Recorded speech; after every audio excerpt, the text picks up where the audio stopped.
마태복음 4장 17절. 우리 같이 한 절이니까 같이 한 목소리로 읽겠습니다. 다 같이 시작. 이때부터 예수께서 비로소 전파하여 이르시되 회개하라 천국이 가까웠느니라 하시니라. 아멘. 오늘 말씀을 가지고 본질로 돌아가야 삽니다 라는 제목으로 말씀을 나누며 은혜를 받고자 합니다. 본질로 돌아가야 산다. 오늘 말씀에 많은 은혜 받으시기 바랍니다. 제가 어릴 때에는요, 이 사람들에게 이 종기가 많이 났습니다. 종기가 많이 났는데 아마 옛날에는요, 위생 상태가 좋지 않아서 그런 것들이 발생하지 않았나 생각합니다. 옛날에는 그뿐 아니라 이도 많았죠. 머리에 이가 득실득실했어요. 옷을 뒤집으면 내복에 겨울인데도요, 내복 뒤집잖아요. 그럼 왜 이렇게 이가 많은지. 그러니까 이 톡톡 터뜨리는 재미도 있어요. 어릴 때는 그 터뜨리는 재미. 예? 여하튼 종기가 굉장히 나도 많이 났었어요. 만약 살 속에 고름이 생겨서 종기가 나면 피부에다 빨간 약 바르면 될까요? 빨간 약 바르고 반창고나 붙여두면 될 거 아닙니까? 아니에요. 그런데 인정사정 볼 것 없이 곧 뭐예요? 고름을 짜내야 돼요. 짜내야 돼요. 제가 어릴 때 유명한 약 중에 이명래 고약이라고 있었습니다. 이명래 고약. 저는요, 여러 차례 사용을 했습니다.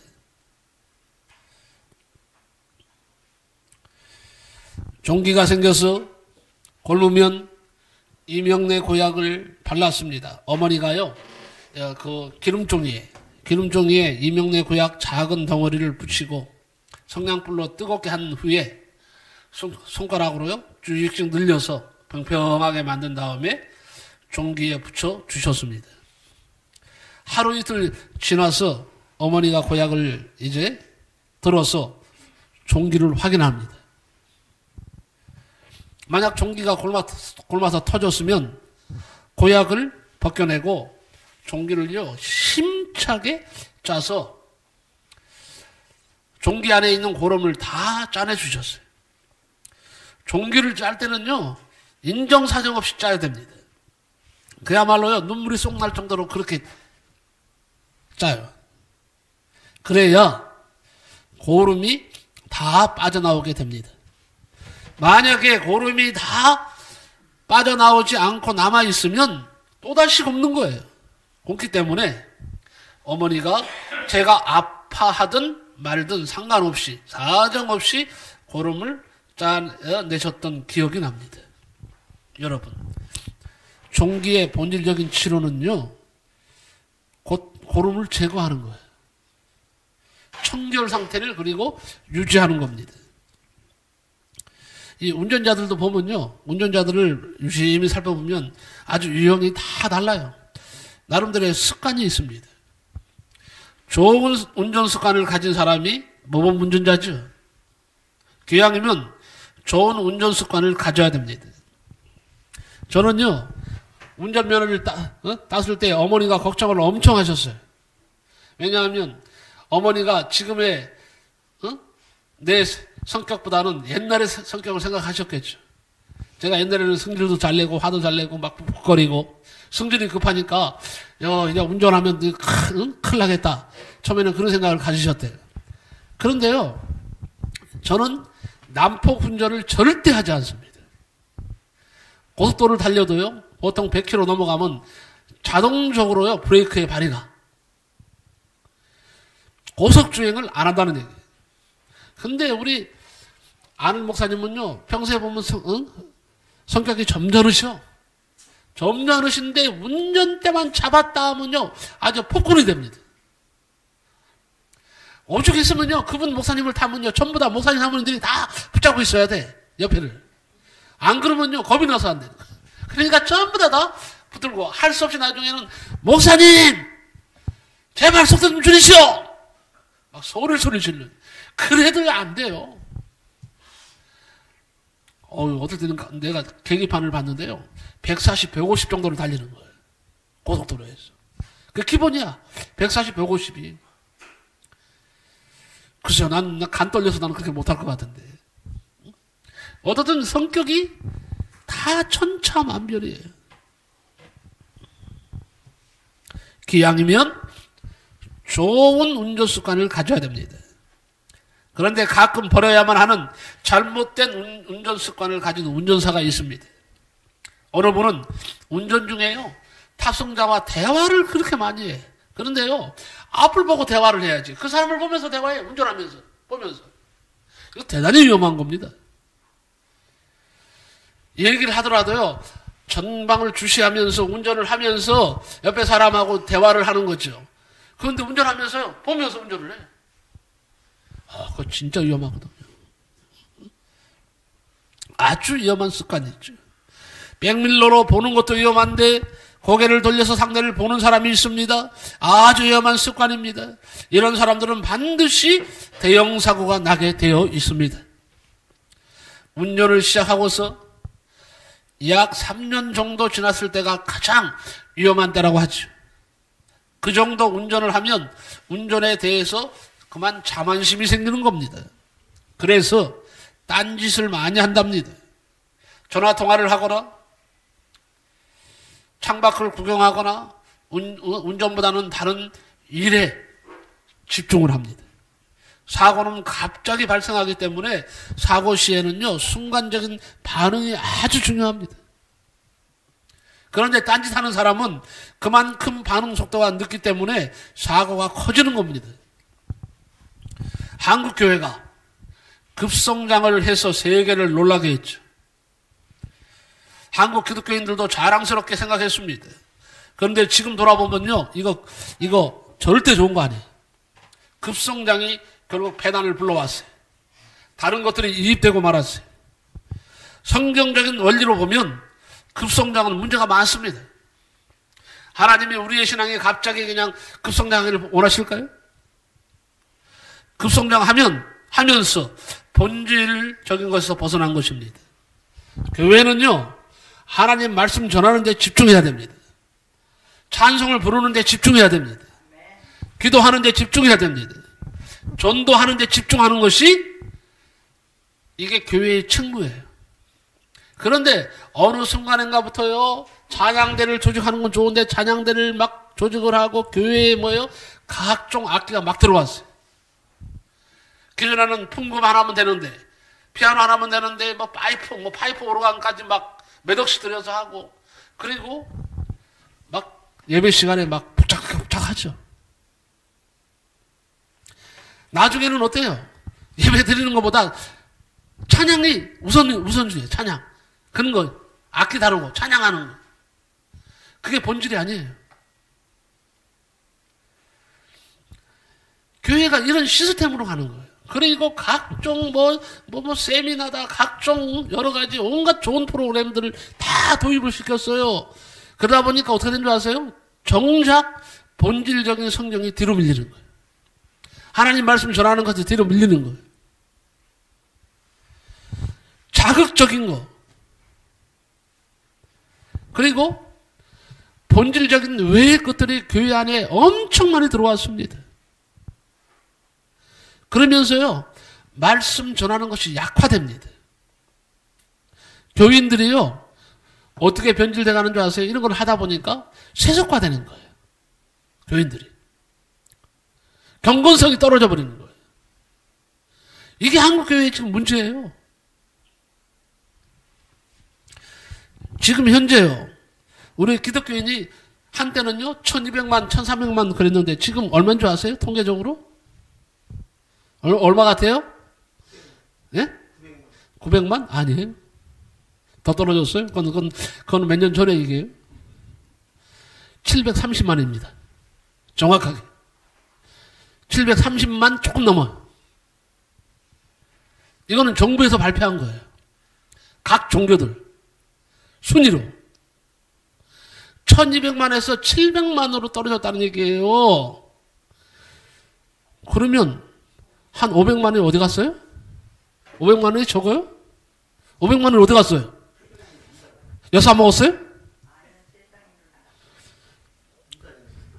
이단으로 갔든지 세상으로 갔던 거예요. 이게 한국교회 지금 현실이에요. 자, 우리 한국교회 보세요. 막 엄청나게 한국교회가 부흥되고 활기 넘치고 교회 오는 것이 즐겁고 할 때요. 다 잘 살아서 그랬는 줄 아십니까? 못 사는 때였어요. 그때는요. 목구멍에 풀칠을 못할 정도로 그렇게 가난했어요. 그런데 어떻게 했습니까? 그렇게 힘들면서도 고단하면서도 새벽 기도를 열심히 했어요. 새벽 기도. 네? 그때 안 그랬습니까? 우리 어릴 때는요. 제가 어릴 때부터 6살부터 교회를 나갔어요. 근데 그 당시요. 교인 중에 새벽 기도 안 하는 사람이 없었어요. 만약에 새벽 기도에 누가 하나 안 나왔다? 난리 나는 거예요. 왜 그 사람이 새벽 기도 안 나왔냐? 왜 그 집사님이 새벽 기도 안 나왔냐? 아주 큰일 나는 겁니다. 따돌림을 당합니다. 하면 안 나오면요. 지금은 거꾸로 됐어. 안 나오는 사람이 나오는 사람보다 뭐예요? 더 많아. 새벽 기도가요. 그 교회에 11조라는 말이 있을 정도예요. 희한하게요. 교인이 한 50명 나오잖아요. 그러면 사실 새벽 기도를 몇 명 정도가 나와야 될까요? 최소한 한 3, 40명은 나와야 돼. 그런데요. 50명 모이는 교회 몇 명 나오는지 아세요? 한 5, 6명 나와. 새벽 기도. 이게 오늘 우리 한국교회 현실이에요. 왜 그런 줄 아세요? 다른 거 아니에요. 본질에서 벗어났기 때문에 그런 거예요. 본질에서. 그래서 한국교회가 살고 우리 교회가 살려면 다시 본질로 돌아가는 거예요. 다른 훌륭한 프로그램도 좋아요. 그것보다는 이제는 성도들이 성경 읽고, 예? 성경 읽고, 성경 말씀 따라 살려고 몸부림치고, 모이면 어떻게 해요? 기도하고, 찬송하고, 흩어지면 뭐예요? 전도하고. 이런 일에 집중을 해야 돼요. 이런 일에 집중해야 돼요. 한국교회가, 우리 초대 한국교회가요, 크게 성장할 수 있는 비결이 바로 그거예요. 지금은 너무도 교회가 세상화되어 있어요. 아니, 여러분 자신도 지금 세상화 되지 않았다고 말할 수 있나요? 정말 나는 경건하다. 나는 하나님 보실 때에 나는 경건하다. 하나님이 인정하실 만하다 이거예요. 내가. 그러냐 이거예요. 그렇지 못해요. 그러니까 세상 사람들에게 조롱거리나 되는 거죠. 조롱을 당하는 거죠. 야, 예수 믿으나 안 믿으나 네가 나와 다를 게 뭐 있냐. 옛날에는 안 그랬어요. 옛날에는 세상이요. 기독교인들을 존중했습니다. 사랑했습니다. 그리고 같이 있기를 즐거워했습니다. 그런데요, 지금요, 기독교인들이 세상 사람들이 같이 있으면, 야야, 너 저리 가. 넌 저리 가. 하고는 같이 안 해요. 따돌림 당하고요, 무시당합니다. 이거 큰일 아닙니까? 말 그대로 주님 오실 날이 멀지 않았는데, 지금 세상 징조를 보셔야 됩니다. 지금은요, 각처에서 지진이 일어나고 있어요. 지진뿐만 아니라, 기상이온으로 해서 세계 각처가 지금 발칵 뒤집어져 있어요. 전쟁이 끊이지를 않고 있어요. 이제는 주님 오실 날 가까워졌어요. 그런데도 우리가 정신 못 차리고, 신앙생활 제대로 하지 않고, 경건성도 없고, 그냥 그럭저럭 신앙생활 하다가 나중에 주님 어떻게 맞이할 거예요? 여러분, 주님 우리가 어떻게 맞이할 거예요? 나중에 주님이 너 나 아니? 나는 너를 모르는데? 어이 주님! 무슨 말씀이세요? 내가 주님을 위해서 얼마나 예배를 열심히 드렸는데요. 내가 주님을 위해서 이런 일을 했는데요. 아니야, 너 나 몰라. 나는 너 몰라. 왜 그런 소리가 나올까요, 나중에? 우리 하나님은요, 본질을 사랑하시는 하나님이세요. 본질을 사랑하는 하나님이시다. 그래서 말합니다. 우리는 사고 치는 목사님이나 사고 치는 교인들, 성도님들이 돼서는 안 됩니다. 모범적인 신앙생활로 돌아가야 돼요. 세상 사람들이 야! 저 사람은 다르다. 할 정도로 우리가 잘해야 돼요, 이제. 응? 그러기 위해서는요, 신앙의 본질에 집중을 해야 된다는 거예요. 이제 비본질적인 것은 좀 내려놓고 본질로 돌아갑시다. 그래야 우리의 신앙이 살고 한국교회가 사는 것입니다. 오늘 설교는 기독교인들이 집중해야 할 기독교 신앙의 본질 몇 가지를 나누고자 합니다. 첫째, 따라갑시다. 사람이 아니라 하나님께 집중합시다. 몇 가지가 복합되어 있어요. 자, 고혈압하면 따라오는 것이 뭡니까? 고혈압하고 같이 오는 게 뭐예요? 당뇨래요. 맞아요. 제가요, 처음에 당뇨가 없었거든요. 나는 희한했어요. 우리 집 식구들, 우리 딸들이 셋이 있어요. 우리 큰 누님, 작은 누님, 내 밑에 여동생이 있는데, 일찍부터 다 고혈압, 당뇨야. 근데 나는 몇 년 전까지만 해도 당뇨 없었어요. 여기 사모님이 계시지만, 고혈압도 없었어요. 나 고혈압 생긴 지 몇 년 안 됐어요. 진단받은 지. 당뇨 진단받은 지 얼마 안 됐어요. 이제는 약을 안 먹으면 안 돼. 예? 그래서 한 달에 한 번씩 의원에 갑니다. 근데 의원에 가면 제가 반드시 만나야 할 사람이 있어. 누구를 간호사를 만나야 돼요? 아니면 의사를 만나야 돼요? 의사를 만나야 돼요. 그런데 제가 한눈을 팔았어요. 아주 예쁜 간호사가 있어요. 그래서 간호사하고 대화를 하는 거예요. 제가. 예를 든다면 대화를 하는 거예요. 그래서 신앙적인 대화도 하고 그러다 보니까 서로 막 공감대가 형성되고 그래서 한 시간을 신나게 얘기하다가 신앙에 대한 얘기도 하고 그러다가 집으로 돌아왔어요. 신앙적인 대화 나눈 거 잘했죠? 그건 잘했어요? 네. 네. 집에 왔어요, 제가. 맞아요. 예. 집에 와서, 깜빡했네, 이거. 의사를 안 만나고 왔네? 약을 안 줘왔어요.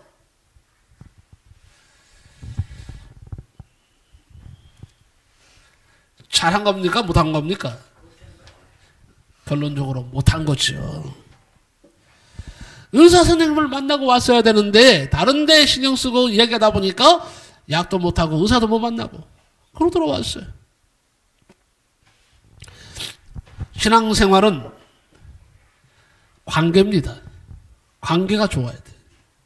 하나님과의 관계, 자신과의 관계, 이웃과의 관계, 그리고 자연과의 관계가 신앙생활이에요. 여기서 가장 중요한 것은 하나님과의 관계입니다. 이거는 두말할 필요가 없어요. 자, 여러분은 하나님과의 관계가 잘 되고 있습니까? 김재현 지사님 빼고 다른 분들은 아닌가 봐. 근데 이 문제는요, 사실은요, 쉽게 대답할 문제가 아닙니다. 내가 하나님과의 관계가 정말 바르다고 생각하면 문제가 안 돼. 예? 그런데 내 관점보다는 하나님의 관점에서 볼 때 하나님께서 너 정말 나하고 관계가 좋니? 하고 물을 때는 이거는 심각한 거예요. 여러분 신앙생활에서 가장 중요한 것은 하나님과의 관계가 삐뚤어지면 안 됩니다. 잘못되면 안 됩니다. 하나님과의 관계가 잘 형성되어 있어야 하는 것입니다. 다른 대상과의 관계가 아무리 잘 맺었어도 하나님과의 관계가 잘못되었으면 신앙생활은 실패인 것입니다. 우리의 초점은 하나님께 맞춰야 합니다. 우리는 주님 앞에 나의 우선순위를 보여야 합니다. 우선순위가 바뀌었다면 이것은 심각한 위기에 빠져 있는 겁니다. 여러분 다시 말합니다. 여러분은 우선순위가 바르게 되어 있습니까? 내 삶의 우선순위는 하나님이에요. 제일 먼저 하나님이 내 안에 계셔야 되고 내가 하나님과 동행해야 돼요. 이게 우선순위예요. 이게 안 돼 있고 다른 것이 더 앞서 있다면 이건 뭐 잘못된 거예요. 이거는요. 신앙생활 이거는요 개판으로 하는 거예요. 이런 사람들을 하나님 사랑하시겠느냐? 여러분 한번 심각하게 한번 여러분 자신들, 나 자신을 돌아보면서 한번 이 말씀을 들으세요. 정말 한번 판단해 보세요. 나는 순서가 바뀐 사람인가? 하나님과의 관계가 먼저 바르게 되어 있는가? 우리의 초점은 하나님께 맞춰야 된다. 우리 주님 앞에 나의 우선순위를 보여야 한다 하는 것입니다. 우선순위가 바뀌었다면 이것은 지금 심각한 위기 가운데 있는 것이다. 바리새인들의 실수가 바로 그거였어요. 그들은 무슨 일을 하든지 하나님을 의식하는 것이 아니라 사람을 의식했습니다. 기도를 할 때 우리가 누구 보고 기도해요? 자, 여러분 기도할 때 누구 보고 기도해요? 혹시 사람 보고 기도하지 않습니까? 아니에요? 야, 우리 성도님들, 우리 자신들을 위해서 박수 한번 칩시다. 박수. 근데 좀 힘차게 치세요. 우리 자신들을 위해서 박수 치는 거예요. 왜? 우리는 사람을 보고 기도하는 것이 아니라 누구를 보고? 위에 계신 하나님을 바라보고 기도하잖아요. 여러분이 그렇게 기도하니까 지금 박수를 치고요. 벌써 얼굴들이 환하게 그래. 응? 얼마나 감사한 거예요, 이게요. 응? 바리새인들은요, 기도할 때 그렇게 하지 않았어요. 사람들에게 인정받기를 원했어요. 그래서 길을 지나가다가도요, 사람들이 많이 몰린 거리를 지나가다가요, 내가 기도 잘하는 모습 보이기 위해서 어떻게 해요? 바로 바닥에 무릎을 꿇고 하늘을 향해서, 오, 하나님이요. 그렇게 기도했어요. 기도를 그렇게 했다니까요. 구제할 때도 마찬가지예요. 그냥 살고머니 하는 게 아니에요. 이 사람들은요, 많은 사람들 앞에서 탁 거들먹거리는 거죠. 그런 다음에 주머니에요. 주머니를 막 흔드는 거예요. 그러면 이게 이게 돈들이요, 절로동 소리가 나는 거예요. 그럼 사람들의 시선이 집중돼야 안 돼요? 집중되죠. 그러면 탁 꺼내서 탁 하늘을 향해서 보여주는 거죠.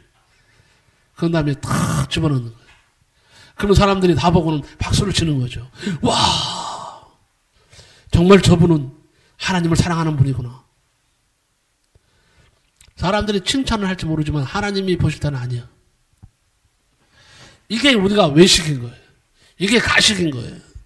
그러니까 예수님은 바리새인들을 향해서 뭐라 그랬어요? 이 독사의 자식들아, 이 회칠한 무덤 같은 놈들아. 자, 독사의 자식이라는 말은 무슨 말이에요? 쉽게 얘기하면 독사의 자식이 뭘까요? 뭐 같아요? 독사의 자식. 뱀의 자식이라는 뜻이에요? 마귀의 자식이라는 거예요. 그런데 바리새인들은 하나님을 믿는 사람들인데 왜 예수님은 그들에게 이 독사의 자식들아, 이 마귀의 자식들아, 회칠한 무덤 같은 놈들이라 그랬어요. 너희들의 영은 뭐예요?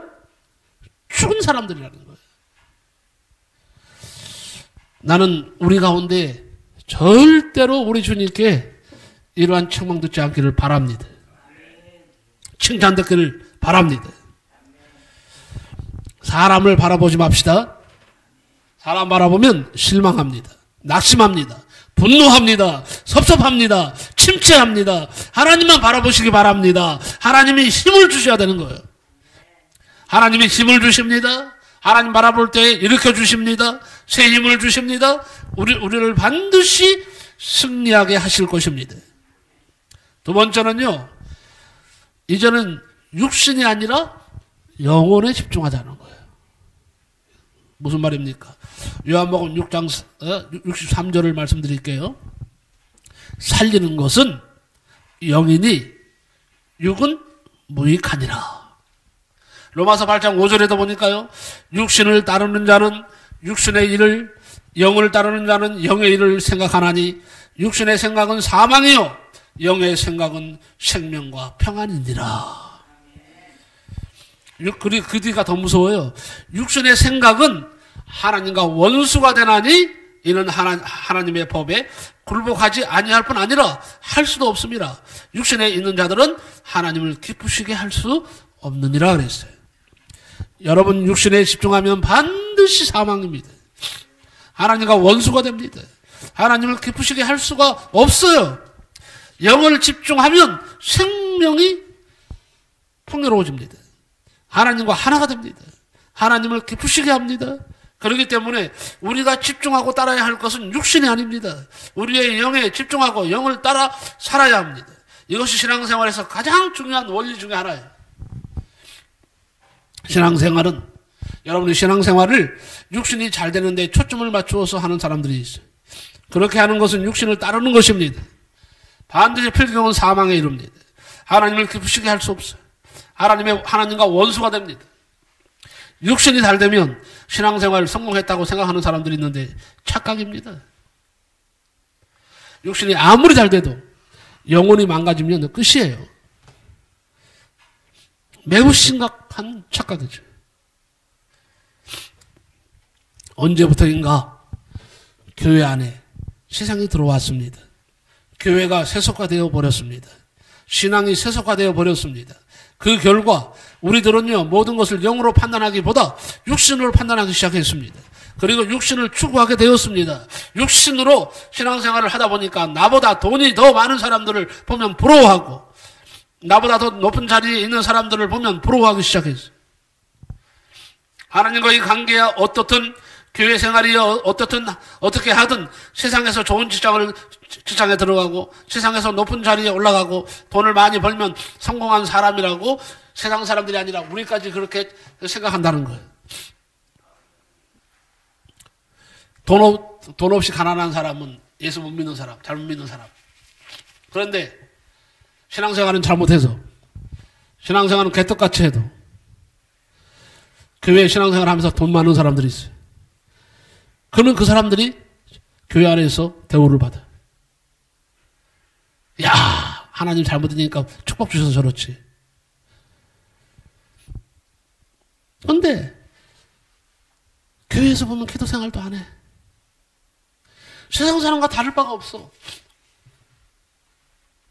그러면요, 이거는요, 뭔가가 잘못된 거예요. 왜냐하면 영이 잘 돼 있으면요, 그렇게 행동할 수 없어요. 하나님과의 관계가 바른데 기도 안 합니까? 돈 버는 것이 우선순위가 아니에요.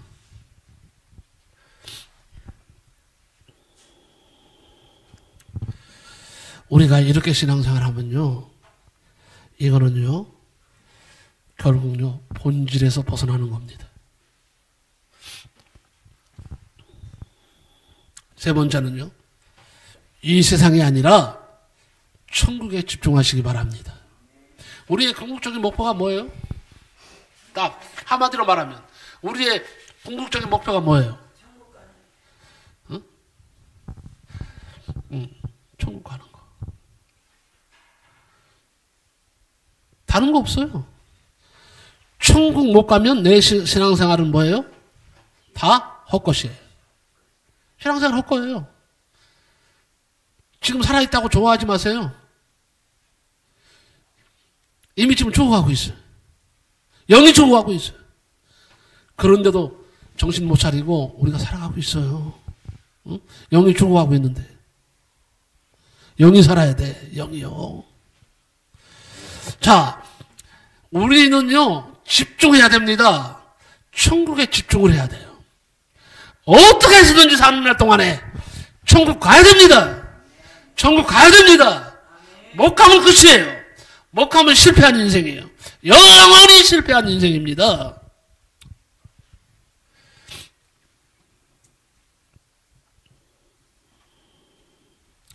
빌립보서 3장 18절에 내가 여러 번 너희에게 말하였거니와 이제도 눈물을 흘리며 말하노니 여러 사람들이 그리스도의 십자가의 원수로 행하느니라. 그들의 마침은 멸망이요 그들의 신은 배요 그 영광은 그들의 부끄러움에 있고 땅의 일을 생각하는 자라 그랬어요. 자, 이 말씀이 어떤 사람들에 관한 말씀입니까? 땅의 일을 생각하는 사람들을 말하는 것입니다. 지금 사도 바울이 눈물을 흘리면서 빌립보 교인들에게 권면하는 것이 무엇입니까? 제발 이 세상에 집중하지 말라는 거예요. 이 세상에 집중하며 사는 사람은 영적으로 비참한 사람이라는 거예요. 18절에 보니까 그들은 십자가의 원수라 그랬어요.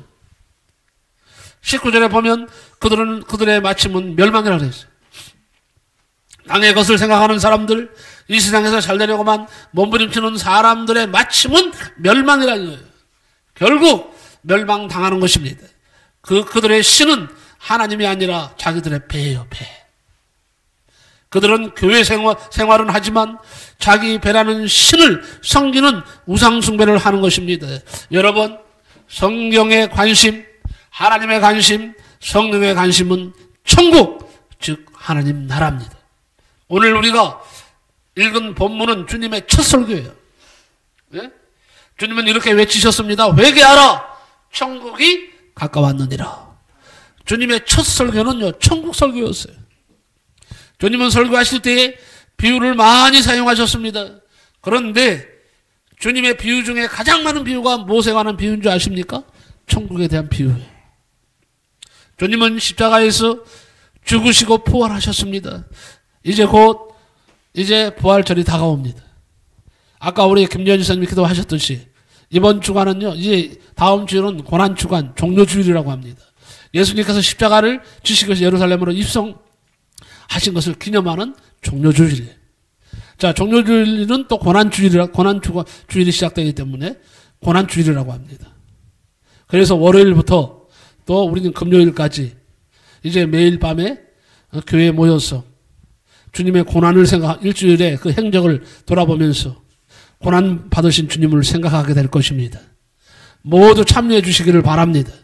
고난에 동참하시기 바랍니다. 어떠든 중요한 것은요, 이 세상에서 잘 되는 것이 대단한 것 같아 보여도 천국을 이루면 아무것도 아니다. 그런데 세상에 별것 아닌 것 같아도 내 안에 천국이 있고 내가 장착할 천국이 영원하다면, 영원한 세계에 내가 들어갈 수 있다면 나는 성공한 것입니다. 인생은 공수고라 그랬어요. 빈손으로 왔다가 빈손으로 가는 것이 인생이에요. 로스차일드라고 하는 가문이 있습니다. 로스차일드라고 하는 가문이 있는데 이 집에 재산이 어느 정도인지를 소개하겠습니다. 로스차일드 가문의 재산이 약 200경이에요. 경. 200조가 아닙니다. 200조가 아니라 200경 달러로 추정합니다. 200경. 우리나라 전체 예산이 경이 되나요? 안 되잖아요. 천조는 될 수 있어요. 경은요, 이거는 끝입니다. 숫자를 셀 수가 없어. 로스차일드 가문의 재산이 약 200경 달러로 추정을 하는데 200경 달러면 어느 정도 되는지 아십니까? 여러분, 어느 정도 재산이 있으면 좋겠어요? 김남영 사모님은 어느 정도 재산이 있으면 좋겠어요? 딱 빨리빨리. 네. 말을 못하네. 권사님은 어느 정도 재산이 있으면 좋겠어요? 적당히요? 너무 많아도 안 돼요? 저는요, 30억이 있으면 좋겠어요. 30억. 나중에 왜 30억이 필요한지 얘기할 거예요. 내가. 지금은 안 하지만. 하여튼 30억을 하나님 주셨으면 좋겠다. 이유가 있습니다. 자, 그런데 여러분 어느 정도 재산이 있으면 좋겠어요? 나름대로 생각하는 것이 있을 겁니다. 제가 아내하고 우리 김나영 사모하고 언젠가 얘기하다가 우리에게 한 10억 있으면 좋을 텐데 교회도 멋있게 짓고 우리 집도 짓고 10억. 그때 내가 그랬어요. 아예 겨우 10억이야? 그랬더니 10억도 많은 거지. 응? 그래가지고 서로 웃었어요. 웃어 넘겼어요. 응? 여러분도 그 돈 있으면 좋겠죠. 10억 정도. 자, 200경 달러는 80억 인구에게 285억 7천만 원씩 나눠줘도 남는답니다. 80억 인구한테, 현존하는 80억 인구한테, 예? 285억 7천만 원씩 나눠주고도 남는 돈이랍니다. 그러니까 한 사람들한테요, 애나 어른이나 할 것 없이 한테 285억. 285억을 다 주는 거예요. 285억. 다 부자 아니에요? 도대체 얼마나 많은 재산을 가지고 있는지 정말 우리의 머리로 상상이 되어지지 않을 정도입니다. 그런데 로스차일드의 손자들 중에 어느 누구도 죽을 때에 그 많은 돈 중에 단 1달러도 가져가는 사람은 없습니다. 못 가져갑니다. 그리고 그들이 가는 세계는 제가 볼 때 천국은 아닌 것 같습니다. 다들 예수 믿는 사람이 한 사람도 없어요. 거기는요. 그런데 더 기가 막힌 것은 천국에 들어가든 영원한 지옥에 들어가든 그 세계가 영원하다는 것입니다. 이 세상에 집중하지 마시기 바랍니다. 다시 영원한 천국을 찾으시기 바랍니다. 집중하시기 바랍니다. 이것이 기독교의 본질이에요. 결론적으로 말씀을 드리겠습니다. 한 가지만 말씀드리고 마칠까 합니다. 욕망이 인간적인 욕망이 아니라 하나님의 뜻에 이제는 집중하시기 바랍니다. 내가 원하는데 하나님이 원하시지 않는 것은 욕망이에요. 하나님의 뜻은 하나님의 말씀인 성경에 나와 있습니다. 그리고 하나님의 깊은 것까지 통달하신 성령님께서 가르쳐 주십니다. 여러분이 주의 일을 하실 때에 하나님을 기쁘시게 하는 일을 하실 때에 하나님께 묻고 하십니까? 내가 생각해서 기뻐하실 일이라고 생각하고 행하십니까? 이 일을 하나님이 원하시는지 기도하면서 하나님께 묻고 성령님이 지시하실 때 이제부터 일을 하시기 바랍니다. 하나님은 원하시지 않은데도 내가 소원하는 것은 욕망입니다. 하나님이 나에게 부어주신 마음의 소원은 뭐예요? 비전이에요. 비전. 인생의 성공은 비전 따라간다는 말이 있어요. 평생을 수고했지만 비전을 성취하지 못했어도 하나님의 방법대로 비전을 따라간다면 그는 성공적인 인생을 살다 가는 것입니다. 하나님께서 가장 사랑하셨던 사람은 다윗인데 그의 인생은요 정말 성공적인 인생이 되었습니다. 왜냐하면 그는 평생을 하나님의 뜻대로 살았기 때문입니다. 물론 실수도 있었고 부끄러운 일도 있었어요. 하지만 그의 인생은 하나님의 뜻을 따라 사는 인생이었습니다. 그래서 다윗은 당시에 하나님의 뜻을 따라 섬기다가 잠들었다 그랬어요. 정말 부럽습니다. 정말 대단합니다. 다윗은 본질적인 삶을 살았던 것이죠. 이 시대에 그리스도인들은요 허파의 바람만 잔뜩 들어가서 살고 있어요. 마치 풍선에 바람이 가득 찬 것처럼 대한민국의 그리스도인들은 마음의 욕망에 바람이 가득 찼습니다. 허파의 바람만 가득합니다. 그 바람을 빼야 합니다. 그래야 하나님의 역사가 다시 시작되는 것입니다. 결론적으로 말씀을 드리겠습니다. 이제는 본질로 돌아가자. 본질로 돌아가야, 성경적인 본질로 돌아가야 산다. 본질로 돌아갑시다. 오늘 우리가 돌아가야 할 본질 4가지를 나눴습니다. 저는 이제는 사람이 아니라 하나님 앞에 집중하시기를 축복합니다. 두 번째, 육신이 아니라 영혼에 집중하시기를 축복합니다. 세 번째, 이 세상이 아니라 천국에 집중하시기를 축복합니다. 네 번째, 욕망이 아니라 하나님의 뜻에 집중하며 사시기 바랍니다. 그러면 사는 역사가 일어나게 될 줄로 믿습니다. 기도하겠습니다. 고마우신 하나님 감사합니다. 오늘은 아버지 하나님 너무나도 귀한 말씀 마태복음 4장 17절 말씀을 통해서 본질로 돌아가야 삽니다라는 제목으로 말씀을 나누었습니다. 아버지 하나님 오늘 한국교회가 아버지 하나님의 한국교회 주의 종들과 성도들이 딴 데에 정신이 팔려서 하나님보다 집중하지 못하는 하나님께 집중하지 못하고 세상에 집중하는 경향이 있는데 이건 다 망할 징조입니다. 아버지 하나님 이렇게 살아가면 결국 사망하고 하나님 앞에 혹독한 책망을 혹독한 대가를 치르게 될 것입니다. 아버지 하나님 다시 우리가 본질로 돌아가게 하여 주옵소서. 본질은 무엇입니까? 하나님 말씀이 본질이고 아버지 천국이 우리의 본질이고 예수님의 십자가를 붙들고 사는 것, 예수님의 제자가 되는 것, 이것이 본질입니다. 이 본질을 회복하게 하여 주옵소서. 예수님의 이름으로 기도하옵나이다. 아멘.